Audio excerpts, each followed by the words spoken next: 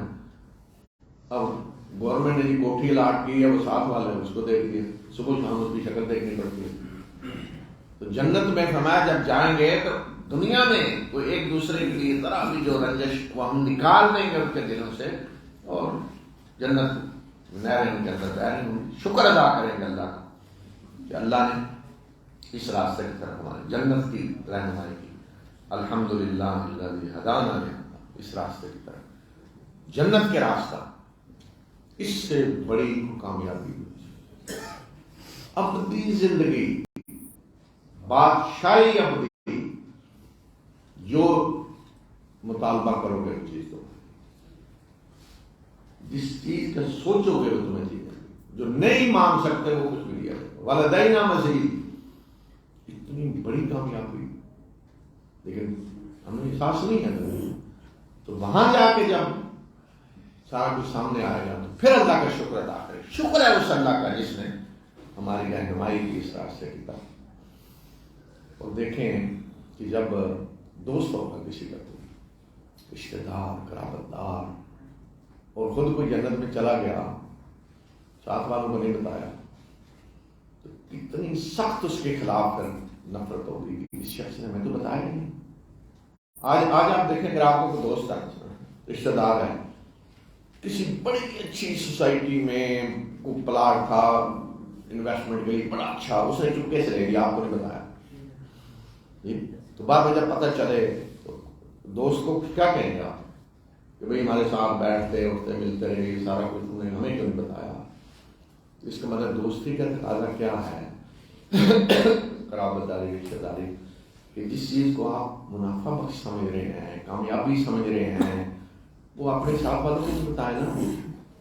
آج میں دیکھتا ہوں بعض لوگ یوٹیوب پہ کوئی آگے پھر بھی آج سے مفید چیز آپ سب کو بتا رہے ہوتے ہیں, یہ چیز بڑی ہے, کھاؤ یہ کرو، کوئی ایسی چیز آ جائے اچھی نہیں ہے سب کو بتا رہے ہوتے ہیں فلاں واٹس ایپ پہ بھیج دیا ادھر بھیج دیا یہ، تو بھائی سب سے بڑی کامیابی یہ ہے نا اس کی طرف بھی بلاؤ، صبح شام دیکھو کہ بھائی جا رہے جنت کی طرف، جنت کے راستے پہ چل رہے ہو، ٹارگٹ ہے جنت، تو کیا کر رہے ہو اس کے لیے؟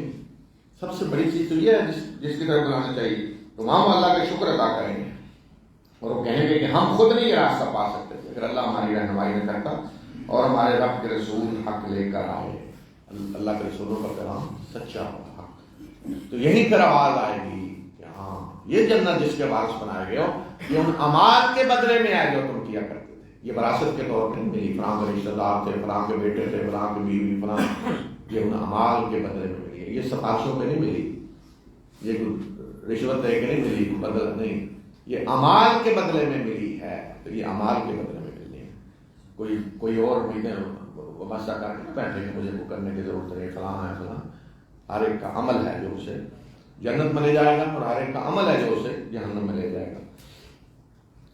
اور جنت والے آگ والوں کو پکار کر کہیں گے، اب جب جنت میں چلے گئے جنت والے جہنم میں چلے گئے دوسرے، اور اہل جنت اہل جہنم کو پکار کر کہیں گے کہ ہمارے رب نے ہم سے جو وعدہ کیا ہم نے تو اسے سچا پایا، کیا تمہارے رب نے تم سے جو وعدہ کیا کیا تم نے اسے سچا پایا یا نہیں؟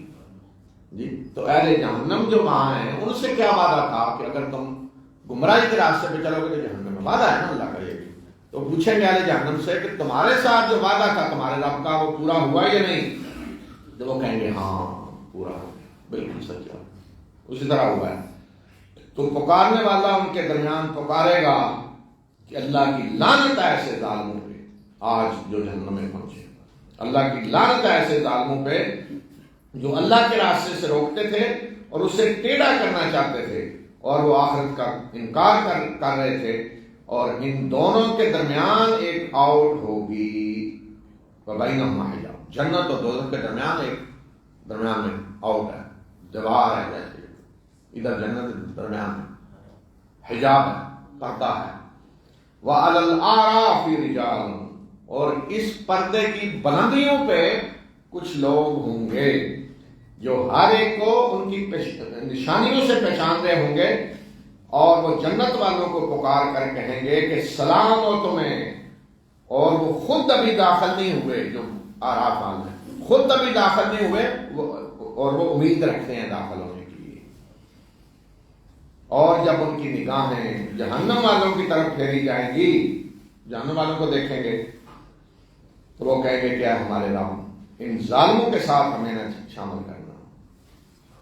تو یہ کون ہے اصحاب الاعراف؟ یہ ہے جو سورت میں نام بھی ہے کہ جنت اور دوزخ کے درمیان آؤٹ ہے، دیوار ہے، اس کی بلندیوں پہ یہ بیٹھے، انہیں اس جگہ بٹھایا جائے گا، ادھر جنت والوں کو بھی دیکھ رہے ہیں جہنم والوں کو بھی دیکھ رہے ہیں، تو یہ دونوں سے باتیں کر رہے ہیں، پہچان رہے ہوں گے فلاں وہ بڑا لیڈر جنت میں آیا، جنت وہ جو ہے جہنم میں ہے، فلاں مجرم جو دنیا میں یہ سارا کچھ کر رہے، پہچان رہے ہوں گے ان کی نشانیوں سے، انہیں موقع دیا جائے گا، ادھر بھی بات کریں ادھر بھی بات کریں، جنت والوں کو پکار کے سلام کہیں گے، السلام علیکم فلاں، السلام علیکم، السلام علیکم، وہاں، اور وہ خود ابھی داخل نہیں ہوئے، امید رکھتے ہیں۔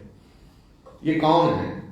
ایک رائے مفسرین کی یہ ہے کہ یہ وہ ہیں کہ جن کی نیکیاں برائیاں برابر ہیں، نیکیوں والے نیکیاں زیادہ جنت، برائیاں جہنم، ان کی ابھی برابر ہیں، لیکن جن کا حال یہ ہے کہ نیکیاں برائیاں برابر ہیں، وہ کبھی معاملہ نہیں ہو رہا بیٹھے، وہ جنت والوں کو سلام کہہ رہے ہیں اور جہنم والوں کو یہ نہیں کرتا، اس کا مطلب ان کا نتیجہ پڑا۔ تو یہ کیوں کہا گیا؟ یہ لم یدخلوها وهم یطمعون، وہ داخل نہیں ہوئے اور امید رکھتے ہیں، تو بھائی مومن امید ہی رکھتا ہے نا، کوئی یہ تو نہیں کہ دنیا میں کوئی کہے میرے لیے جنت بک ہے، امید ہی رکھتے ہیں، بڑے بڑے جہاد کرنے والے، ہجرت کرنے والے، ان کو بھی اللہ نے یہی کہا کہ امید رکھتے ہیں اللہ کی رحمت کی۔ تو جس طرح کا انداز ہے یہاں یہ لگتا ہے کہ یہ عام لوگ نہیں ہیں، وہ نہیں ہیں جن کی نیکیاں برائیاں برابر ہیں، یہ وہ لوگ ہیں جو دنیا میں دین کی دعوت دیتے رہے، بڑے بڑے علماء لوگ جو دیکھ رہے تھے ان لوگوں کو بھی جو ایمان لا رہے تھے، عمل کر رہے تھے بڑے بڑے، اور جو مجرم تھے بڑے بڑے، ان کو بھی دیکھ جانتے تھے. تو یہ وہ لوگ ہوں گے تاکہ انہیں دونوں کا انجام دکھایا جائے. تو ان کو وہاں دکھایا جا رہا ہے، منظر دکھایا جا رہا ہے صاحب کہ دیکھ لیں، ادھر بھی بات کریں ادھر بھی بات کریں. تو جہنم والوں کو دیکھیں گے تو پہلے تو دعا کریں گے کہ اللہ ہمیں ان ظالموں کے ساتھ میں شامل کرنا. اور اعراف والے ایسے لوگوں کو پکاریں گے جنہیں وہ ان کی نشانیوں سے جانتے ہوں گے، اہل جہنم میں سے ایسے لوگ. پہلے تو یہ ہے کہ صرف دیکھ کر کہیں گے اللہ ہمیں ان کے ساتھ شامل نہ کرنا. پھر جہنم میں جو بڑے بڑے لیڈر ہوں گے مجرم، جنہیں وہ ان کی نشانیوں سے پہچانتے ہوں گے، انہیں پکار کر وہ کہیں گے کہ تمہارے جتھے اور تمہارے وہ مال و دولت، وہ جس کی بنیاد پہ تم تکبر کرتے تھے، وہ تمہارے کسی کام نہ آیا. تمہارے تکبر کی جو وجہ تھی، تمہارے جتھے اور گروہ اور مال و دولت جو اللہ نے دیا ہوا تھا، تمہارے کسی کام نہ آیا. اور ساتھ ہی انہیں کہیں گے کہ یہ وہ لوگ جو آج جنت میں ہیں، یہ وہ لوگ کہ تم قسمیں کھا کر کہتے تھے کہ اللہ اپنی رحمت میں انہیں کوئی حصہ نہیں دے گا، آج انہیں کہہ دیا گیا ہے کہ داخل ہو جاؤ جنت میں، نہ تمہیں کوئی خوف ہوگا اور نہ تمہیں کوئی غم ہوگا. انہیں کہیں گے کہ یہ غریب لوگ، یہ مسکین جنہیں تم مارا کرتے تھے، عزیزیں دیتے تھے، اور ساتھ یہ کہتے جی یہ اللہ کی رحمت کے مستحق ہوں گے، یہ تو گمراہ ہیں، کیا کیا الزام جیسے مکہ والے کر رہے. تو آج دیکھ لو، آج وہ جنت میں داخل ہو گئے ہیں، حکم ہو گیا وہ جنت میں ہیں، اور تم دیکھ لو کہ جہنم میں پڑے ہو. اہل جہنم میں جو لیڈر ہو گئے بڑے بڑے، ان سے وہ بات کریں گے. اگلا منظر پھر دکھایا، جہنم والے جنت والوں سے درخواست کریں، اور جہنم والے جنت والوں کو پکار کر کہیں گے کہ جو پانی اور جو رزق اللہ نے تمہیں دیا وہ کچھ ہماری طرف بھی بہا دو. وہ پانی ادھر بھی آنے دو، کچھ ہماری طرف پھینک دو، بچا کچا کوئی ٹکڑے کھانے کے کوئی ادھر ہمیں پھینک، ہماری طرف پھینک دو. جواب میں اہل جنت کہیں گے کہ یہ دونوں چیزیں اللہ نے کافروں پہ حرام کر دی ہیں، کھانا بھی پینا. کوئی کھانے والی چیز جو کھانے کے قابل ہے وہ نہیں ملے گی، کوئی پینے کی جسے کوئی کہا جائے پینے والی چیزیں نہیں ملے گی. پینے کے لیے کھولتا ہوا پانی اور کھانے کے لیے کانٹے اور کیا کیا، کوئی کھانے پینے کی چیز نہیں. اہل جنت کہیں گے کہ دونوں چیزیں اللہ نے کافروں پہ حرام کر دی ہیں. وہ کافر کہ جنہوں نے اپنے دین کو کھیل تماشا بنایا ہوا تھا، یعنی دنیا میں ان کے لیے دین کیا تھا؟ کھیل تماشا. جنہوں نے اپنے دین کو کھیل تماشا بنایا ہوا تھا اور دنیا کی زندگی نے انہیں دھوکے میں مبتلا کیا، آج ہم بھی انہیں اسی طرح بلا دیں گے جس طرح انہوں نے اپنے اس دن کی ملاقات کو بلایا ہوا تھا اور وہ ہماری آیات کا انکار کیا کرتے تھے. اللہ تعالیٰ ہم بھی بلا دیں گے، پڑھ رہے ہیں جس طرح انہوں نے آج کے دن کی ملاقات کو بلایا ہوا تھا. تو اس کا مطلب اصل چیز کیا ہے؟ یاد رکھا جائے کہ میں نے اپنے رب سے ملنا ہے. من کان یرجو لقاء اللہ فإن اجل اللہ لآت وهو السمیع العلیم. کہ جو امید رکھتا ہے اپنے رب سے ملاقات کی تو سن لے کہ اللہ کی کا مقرر کردہ وقت آنے والا ہے اور اللہ سننے والا ہے، جاننے والا ہے. ہر ایک یاد رکھے کہ میں نے اپنے رب سے ملنا ہے، ملاقات کرنی ہے. تو اگر میں جرائم کر کے جاؤں گا تو اپنے رب کو کیا منہ دکھاؤں گا؟ ملنا ہے. یہ ہے شرم، یہ ہے توبہ کی طرف جو چیز لے جاتی ہے. مثلا ایک بچہ اچھا شریف، والدین نے اچھے، باہر نکلا، کسی نے بہکایا، غلط راستوں پہ لگا دیا، اب اسے شرم آ رہی ہوتی ہے والدین کو کیا منہ دکھاؤں گا. تو پھر ایک ہی شکل ہے نا، جو کچھ بھی ہے جائے معافی مانگے. تو اللہ نے اس لیے توبہ کے دروازے کھولے ہوئے ہیں. تو توبہ یہی ہے نا، شرمندگی ہو رہی ہے آپ کو، میں نے جو کچھ کیا غلط ہے، اور شرمندگی کے بعد فیصلہ کریں کہ آئندہ ایسا نہیں کروں گا اور معافی مانگے اپنے رب کے ہاں. تو ہمارے لیے انہوں نے اپنے رب کی اس ملاقات کے اس دن کو بلایا. تو یہ نتیجہ اس لیے لے گا. ہم ان کے پاس ایک ایسی کتاب لے کر آئے ہیں جس کو ہم نے علم کی بنیاد پہ تفصیل سے بیان کیا ہے، اور وہ ہدایت اور رحمت ہے ان لوگوں کے لیے جو ایمان لانا چاہتے ہیں. کیا یہ لوگ اس کتاب نے جو کچھ بتایا اس کے انجام کا انتظار کر رہے ہیں، یعنی جو خبریں دی گئی ہیں اس خبروں کے انجام کا انتظار کر رہے ہیں، اور جس روز اس کتاب کی بتائے گئے خبروں کا انجام سامنے آ جائے گا تو جن لوگوں نے اس کو اس سے پہلے بلایا ہوا تھا وہ کہیں گے کہ ہمارے رب کے رسول حق لے کر آئے، تو کیا ہمیں کچھ سفارشی مل سکتے ہیں جو ہماری سفارش کریں، یا ہمیں واپس لوٹایا جائے تو جو کام ہم پہلے کرتے تھے ان کو چھوڑ کر ہم دوسرے کام کریں۔ یقیناً خسارے میں مبتلا کیا ان لوگوں نے اپنے آپ کو، اور جو کچھ اختراع پردازیاں یہ کیا کرتے تھے وہ سب گم ہو گئی۔ جو کچھ گھڑا ہوا تھا مذہب کے نام پہ، یہ بچا لے گا، یہ چھڑا لے گا، وہ سب گم ہو گئے۔ إن ربكم الله الذي خلق السماوات والأرض في 6 أيام ثم استوى على العرش يغشي الليل النهار يطلبه حثيثا والشمس والقمر والنجوم مسخرات بأمره ألا له الخلق والأمر تبارك الله رب العالمين ادعوا ربكم تضرعا وخفية إنه لا يحب المعتدين ولا تفسدوا في الأرض بعد إصلاحها وادعوه خوفا وطمعا إن رحمة الله قريب من المحسنين وهو الذي يرسل الرياح بشرا بين يدي رحمته حتى إذا أقلت سحابا ثقالا سقناه لبلد ميت فأنزلنا به الماء فأخرجنا به من كل الثمرات كذلك نخرج الموتى لعلكم تذكرون والبلد الطيب يخرج نباته بإذن ربه والذي خبث لا يخرج إلا نكدا كذلك نصرف الآيات لقوم يشكرون۔ بے شک تمہارا رب وہ ہے جس نے آسمانوں اور زمین کو 6 دنوں میں پیدا کیا، پھر وہ عرش پہ جلوہ فرما ہوا، وہ رات کو دن پہ ڈھانپ دیتا ہے، پھر دن اس کے پیچھے تیزی سے دوڑتا ہوا آتا ہے، اور سورج اور چاند اور ستاروں کو، اور سورج اور چاند اور ستارے اسی کے حکم کے تابع ہیں۔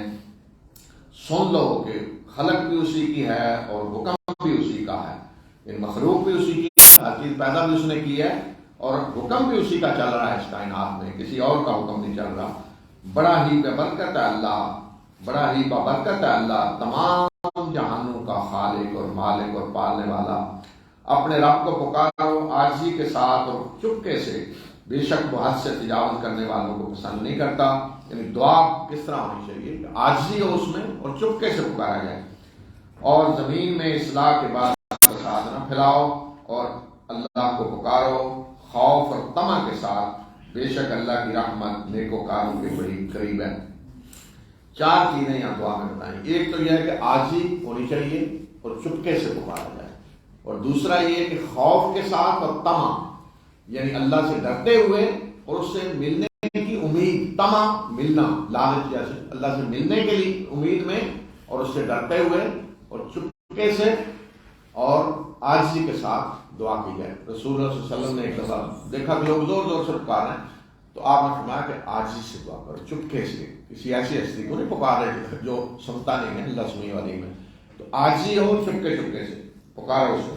اور وہی ہے جو اپنی رحمت یعنی بادلوں سے پہلے ہواؤں کو بھیجتا ہے، یہاں تک کہ جب وہ ہوائیں بھاری بادل کو اٹھا لیتی ہیں تو ہم اسے ایک بنجر زمین کی طرف، ایک مردہ زمین کی طرف ہانک کر لے جاتے ہیں، اور ہم اس کے ان بادلوں کے ذریعے پانی نازل کرتے ہیں، اور اس پانی کے ذریعے ہم ہر قسم کے پھل اگاتے ہیں۔ اسی طرح ہم مردوں کو بھی نکالیں گے تاکہ تم سبق حاصل کرو۔ یعنی جس طرح بارش ہوتی ہے بنجر زمین میں یا فصلیں اگنے لگتی ہیں اور کچھ نہیں تو گھاس اگاتی ہے، آپ دیکھیں کوئی زمین کہیں بھی آپ کچھ نہ بیجیں تو فصل، بارش ہو تو گھاس اگا دیا۔ ابھی مکہ میں آپ دیکھتے ہیں پہاڑ کتنے وہ بالکل پتھر چٹیت، بارشیں ہوئی زیادہ تو سرسبز نظر آ رہے سارے، کہاں سے آ گیا سارا کچھ؟ تو یہ فرمایا کہ جب بھی بارش ہوتی ہے تو مردہ بنجر زمین سے بھی کس طرح نباتات اگاتی ہیں، اور جو اچھی زمین ہے وہ اپنے رب کے اذن سے اچھی پیداوار دیتی ہے، اور جو خراب زمین ہے اس سے ناقص پیداوار ہوتی ہے. اسی طرح ہم آیات کو بار بار مختلف طریقوں سے بیان کرتے ہیں ان لوگوں کے لیے جو شکر ادا کرنا چاہتے ہیں. لقد أرسلنا نوحا إلى قومه فقال يا قوم اعبدوا الله ما لكم من إله غيره إني أخاف عليكم عذاب يوم عظيم. قال الملأ من قومه إنا لنراك في ضلال مبين. قال يا قوم ليس بي ضلالة ولكني رسول من رب العالمين أبلغكم رسالات ربي وأنصح لكم وأعلم من الله ما لا تعلمون. أوعجبتم أن جاءكم ذكر من ربكم على رجل منكم لينذركم ولتتقوا ولعلكم ترحمون. فكذبوه فأنجيناه والذين معه في الفلك وأغرقنا الذين كذبوا بآياتنا إنهم كانوا قوما عمين. وإلى عاد أخاهم هودا قال يا قوم اعبدوا الله ما لكم إله غيره أفلا تتقون. قال الملأ الذين كفروا من قومه إنا لنراك في سفاهة وإنا لنظنك من الكاذبين. قال يا قوم ليس بي سفاهة ولكني رسول من رب العالمين أبلغكم رسالات ربي وأنا لكم ناصح أمين. أوعجبتم أن جاءكم ذكر من ربكم على رجل منكم لينذركم واذكروا إذ جعلكم خلفاء من بعد قوم نوح وزادكم في الخلق بسطة فاذكروا آلاء الله لعلكم تفلحون. قالوا أجئتنا لنعبد الله وحده ونذر ما كان يعبد آباؤنا فأتنا بما تعدنا إن كنت من الصادقين. قال قد وقع عليكم من ربكم رجس وغضب أتجادلونني في أسماء سميتموها أنتم وآباؤكم ما نزل الله بها من سلطان فانتظروا إني معكم من المنتظرين. فأنجيناه والذين معه برحمة منا وقطعنا دابر الذين كذبوا بآياتنا وما كانوا مؤمنين. اب یہاں سے یہ سلسلہ شروع ہو رہا ہے اس صورت میں کہ تاریخی ترتیب کے ساتھ ان قوموں کے واقعات بیان ہو رہے ہیں کہ جن کی طرف اللہ نے رسول بھیجے اور انہوں نے جب اللہ کے رسولوں کو جھٹلایا اور انہیں جو مہلت دی گئی تھی وہ پوری ہو گئی اور ایمان نہیں لائے تو اللہ تعالیٰ نے ان پہ آسمان سے عذاب نازل کیا. تو یہ قوم نوح ہے اور قوم عاد ہے, قوم سمود ہے, قوم لوط ہے, قوم مدین ہے. اب صرف انہی قوموں کے حالات کیوں بیان کیے؟ اس لیے کہ عرب انہیں جانتے تھے. باقی دنیا میں جو رسول آئے قومیں تھیں ان کا ذکر نہیں کیا اس لیے کہ انہیں لوگ جانتے نہیں تھے, تو صرف انہی قوموں کا ذکر کیا. اب اللہ تعالیٰ کی سنت یہ ہے کہ جب کوئی رسول اللہ کسی قوم کی طرف بھیجتا ہے تو انہیں مہلت دی جاتی ہے. مثلا قوم نوح کو 950 سال تک مہلت دی گئی, تو اب باقی قوموں کو بھی اسی طرح طویل مہلت دی گئی. تو اگر اس دوران وہ ایمان لے آئیں تو پھر تو دنیا میں بھی اللہ تعالیٰ اپنی رحمتوں کے دروازے کھول دیتا ہے, برکتیں, اور آخرت میں بھی کامیابی. اور اگر ایمان نہ لائیں تو پھر یہ دیکھا جاتا ہے کہ ایمان نہ لائیں اور دوسروں کو بھی ایمان نہ لانے دیں, بدماش بن کے بیٹھ جائیں, جبر کریں. جیسے قرآن نے شروع کیا ہوا تھا, جو ایمان لائے اسے ستا رہے ہیں, مار رہے ہیں. ایمان لانا ایسے بن گیا کہ جان و مال عزت خطرے میں ہے, فتنے میں مبتلا کر رہے ہیں لوگوں. اور ایمان لانے والے اتنے تھوڑے ہیں کہ وہ ان کا مقابلہ نہیں کر سکتے. تو پھر ایک وارننگ انہیں دے دی جاتی ہے کہ اب اللہ کا عذاب آ رہا ہے, اور اہل ایمان کو, اللہ کے نبی کو حکم ہوتا ہے کہ اہل ایمان کو لے کر نکل جائیں, یا کشتی میں جیسے انہوں نے سوار کیا, اور باقی سب کو تباہ کر دیا. کیوں تباہ کر دیا جاتا ہے؟ اس لیے نہیں کہ وہ ایمان نہیں لائے, اس لیے کہ وہ دوسروں کو بھی ایمان نہیں لانے دے رہے, دوسروں کو بھی امتحان نہیں دینے دے رہے. یہ ایسے ہی ہے جیسے امتحان کے حال میں کچھ ایسے بدماش بیٹھ جائیں کہ وہ خود تو فیل ہو رہے ہیں, انہوں نے نہ پڑھنا ہے, کچھ کرنا ہے, امتحان دینا, اور دوسروں کو بھی امتحان نہیں دینے دے. تو پھر ان کو نکالنا ضروری ہے امتحان سے, حال سے. اگر نہیں نکالیں گے تو دوسرے بھی امتحان نہیں دے سکتے. تو اس لیے ضروری ہو جاتا ہے کہ ان ظالموں کو نکالا جائے۔ اچھا، اگر ایمان لانے والے خود کافی ہیں، ان سے لڑ سکتے ہیں، تو پھر ایمان لانے والوں کو اللہ کے رسول کو حکم ہوتا ہے کہ ایمان لانے والوں کو لے جائیں ان سے الگ کر کے دوسری جگہ، اور وہاں اپنی حکومت قائم کریں، اور پھر ان کافروں بدماشوں کے خلاف جہاد کریں۔ تو آسمانی عذاب کے ذریعے پھر مسلمانوں کے ہاتھوں انہیں سزا دی جاتی ہے، تباہ کیا جاتا ہے، جس طرح قریش کے ساتھ ہوا۔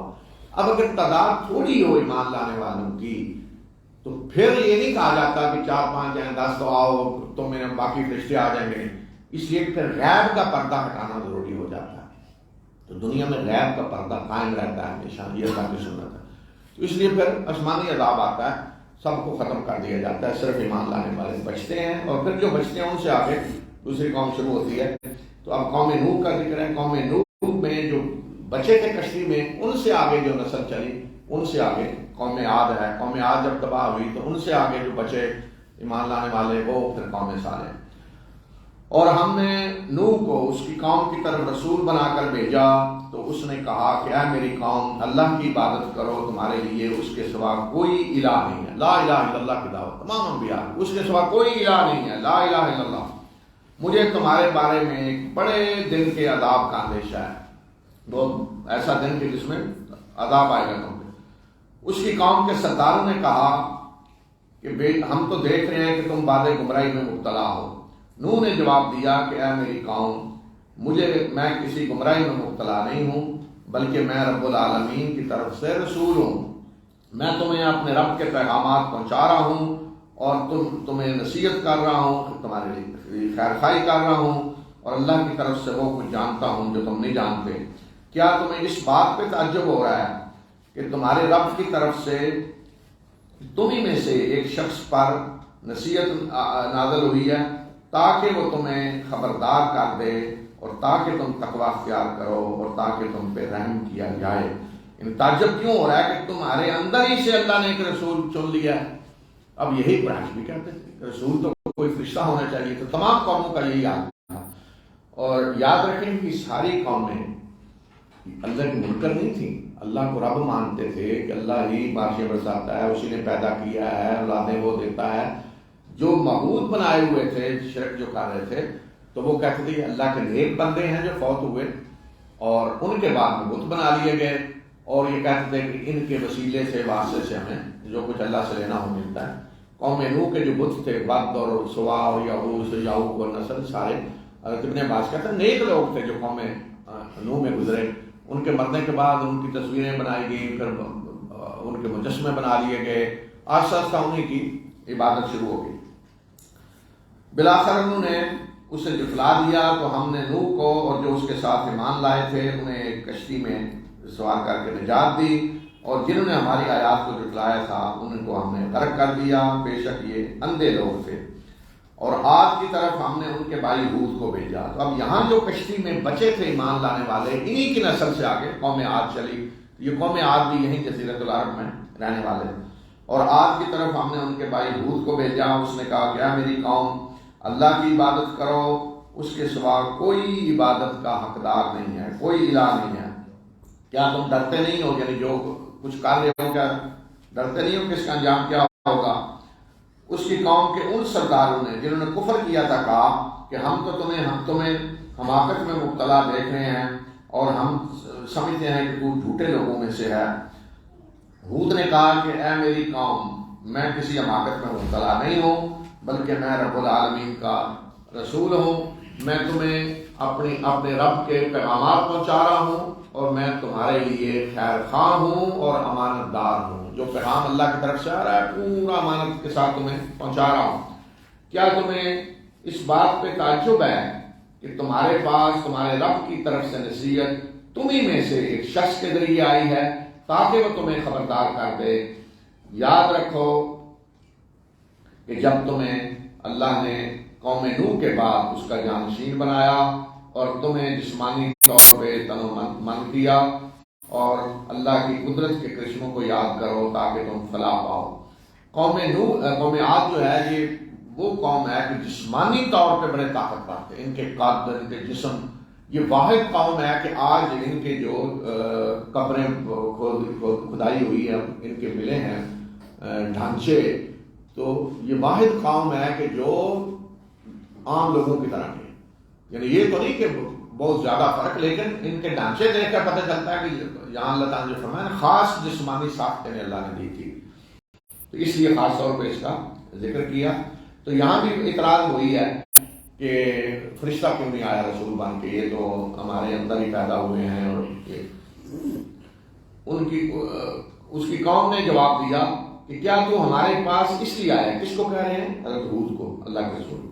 کیا تو ہمارے پاس اس لیے آیا ہے کہ ہم صرف اور صرف اللہ کی عبادت کریں، اکیلے اللہ کی عبادت کریں، اور جن کی ہمارے آباء و اجداد عبادت کرتے تھے ان کو چھوڑ دیں، بس تو لے آؤ عذاب جس سے تو ہمیں ڈراتا ہے کہ تو سچے لوگوں میں سے آیا ہے. اب غور کریں آپ، اجیبتنا لنعبد اللہ وحدہ. اب یہ نہیں کہہ رہے کہ کیا آپ اس لیے آئے ہیں کہ ہم اللہ کی عبادت کریں، اس پر کوئی اعتراض نہیں تھا. اللہ کی عبادت کریں وہ کہہ رہے تھے، کچھ کہہ رہے صرف اللہ کی عبادت کریں، یہ تھا مسئلہ. تو اس لیے جھگڑا کیا ہے؟ وہ کہتے ہیں کہ آپ ہم سے صرف اللہ کی عبادت کرانا چاہتے ہیں، ایاک نعبد. یہ تھا جھگڑا. مکہ میں بھی یہی تھا مسئلہ. تو اگر یہ اللہ کے رسول آپ یہ کہتے ہیں اللہ کی بھی عبادت کرو، کوئی مسئلہ نہیں تھا. کر لیتے ہیں اللہ کی بھی، دوسروں کی بھی ہوتی ہے، اللہ کی بھی کر لیتے ہیں. دوسروں کا حصہ بھی ہے، جانوروں میں فصلوں میں اللہ کا بھی رکھ دیتے ہیں یا. تو اس لیے وہ کہتے ہیں کہ کیا تو اس لیے آیا ہے کہ ہم اکیلے اللہ کی عبادت کریں، اور جن کی عبادت ہمارے آباء و اجداد کرتے تھے ان کو چھوڑ دیں، لے آ تو عذاب جس سے کراتا ہے کہ جو سچا ہے.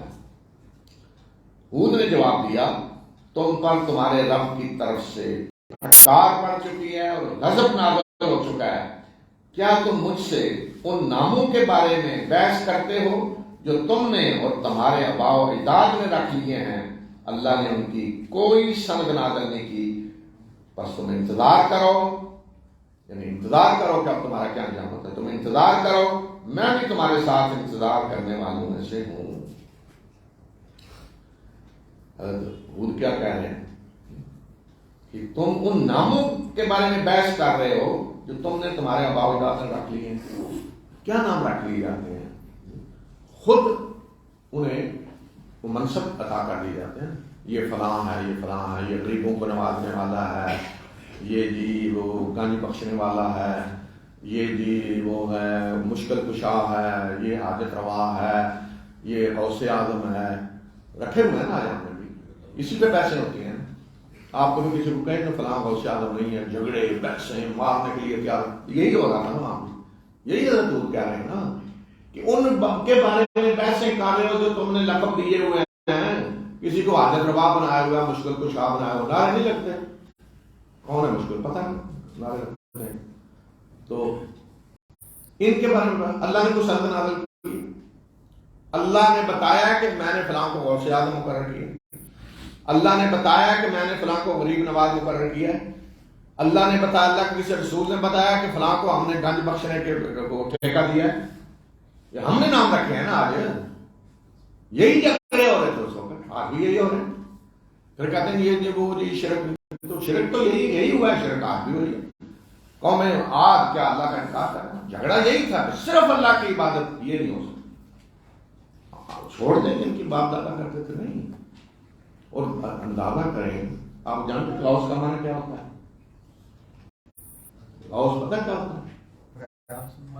مددگار نہیں، مدد بھی ایسی کیسی نہیں.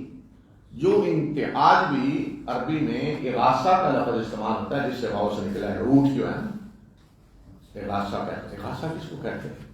کہ جب کوئی آفت آ جائے نا، جیسے کوئی زلزلہ آیا تو وہاں جو ہو رہی ہوتے ہیں بچانے کے لیے، جو زلزلے میں مدد کے لیے کوئی آ کے مدد کرے، سیلاب آ گیا وہاں کو چاہے، مشکل میں پھنسا ہوا ہے وہاں آ کے نکالنا، اس طرح کی مدد کو اغاثہ کہتے ہیں. غوث کا مطلب یہ ہے جو پھنسے ہوئے کہیں مشکل میں پھنس جائیں تو وہاں اچانک آ کے جو بچاتا ہے، غوث اس کو کہتے ہیں. اور پھر غوث سے اعظم، گنجائش بھی نہیں کسی کی، ختم، کوئی اور آئی نہیں، سب سے بڑے. تو یہ کس نے دیا لقب؟ اللہ نے دیا، اللہ کے رسول نے دیا. اور میرا خیال ہے انہوں نے خود بھی نہیں کہا ہوگا اپنے آپ کو، میں نہیں سمجھتا کہا ہوں. تو یہ ہے مسئلہ. تو حضور کہہ رہے ہیں ان ناموں کے بارے میں بحثیں کر رہے جو تم نے تمہارے باپ اجداد نے رکھ لیے. اللہ نے کوئی سند نازل نہیں کی. مطلب پھٹکار پڑ گئی، غضب کہ جھگڑے کیا ہو رہے ہیں کہ فلاں یہ ہے، فلاں یہ ہے، فلاں یہ ہے. اللہ نے بنایا انہیں نہیں. تو فرمایا پھر انتظار کرو، دیکھو انجام کیا ہوتا ہے. پس ہم نے ہود کو اور جو لوگ اس کے ساتھ ایمان لائے تھے اپنی رحمت سے نجات دی، اور جنہوں نے ہماری آیات کو جھٹلایا تھا ہم نے ان کی جڑیں کاٹ کر رکھ دی، اور وہ مومن نہیں تھے، ایمان لانے والے نہیں تھے. یہ دیکھیں میں نے جو بتایا نا کہ جب اللہ کے رسول آتے ہیں تو فیصلہ ہو جاتا ہے، یا ایمان لائیں یا ختم، جڑ کٹے گی اور کچھ نہیں، تیسرا راستہ نہیں ہوتا. لیکن عام جو حالات ہوتے ہیں جب مسلمان قوم اللہ کی بغاوت کرتی ہے، اللہ کی نافرمانیاں، شرک ہوتا ہے جیسے بنی اسرائیل میں ہوا، پھر آسمانی عذاب نہیں آتا. یاد رکھیں بنی اسرائیل کی تاریخ دیکھ لیں. پھر اللہ ظالموں کو مسلط کرتا ہے، جس طرح بنی اسرائیل پہ آگے آئے گا سورہ بنی اسرائیل میں.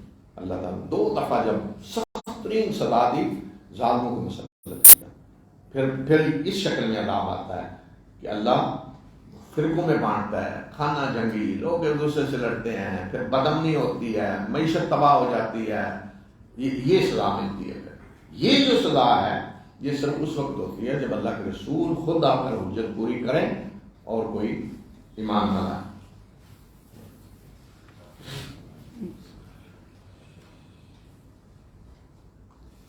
یہ تو کل انشاءاللہ جمعہ کا دن ہے، تو کل پہلا پروگرام عصر کے بعد 4:15 بجے ہوگا، اور دوسرا حسب موعود انشاءاللہ رات کو.